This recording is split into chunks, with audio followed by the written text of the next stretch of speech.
শিশু জ্বর হলে যে 5টি ভুল অভিভাবকরা সাধারণত করে থাকেন। অযথা অ্যান্টিবায়োটিক দেয়া। অনেক জ্বরই দেখা যায় ভাইরাস জনিত কারণে হচ্ছে, যেখানে অ্যান্টিবায়োটিকের কোনো রোলই নেই।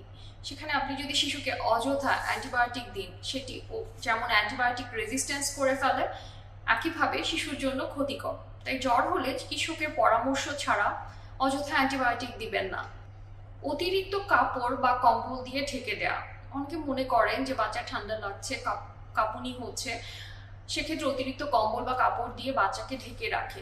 এতে শরীরের তাপমাত্রা কমার সুযোগ পায় না, তাপমাত্রা আরো বেড়ে যায় এবং শিশুর অস্বস্তি বোধ হয়। ওজন অনুযায়ী নয়, বরং আন্দাজে ওষুধ দেওয়া।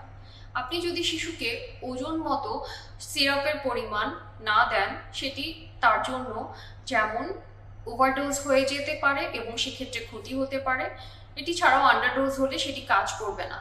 তাই আন্দাজে শিশুকে ওষুধ না দিয়ে ওজন অনুযায়ী সিরাপ খাওয়ান। জোর করে খাওয়ানোর চেষ্টা করা। জ্বর বা অসুস্থ অবস্থায় শিশুরা একটু কম খেতে চায়, এটাই স্বাভাবিক।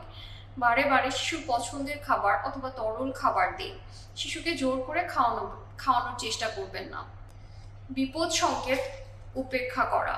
শিশুর যদি দেখা যায় যে ঝিমিয়ে পড়ছে বা নেতিয়ে পড়ছে, শ্বাসকষ্ট হচ্ছে, দ্রুত শ্বাস নিচ্ছে, খিঁচুনি হচ্ছে, বমি হচ্ছে বারবার, অথবা 3 মাসের কম বয়সী বাচ্চাদের যে কোনো জ্বরই চিকিৎসকের পরামর্শ নিন।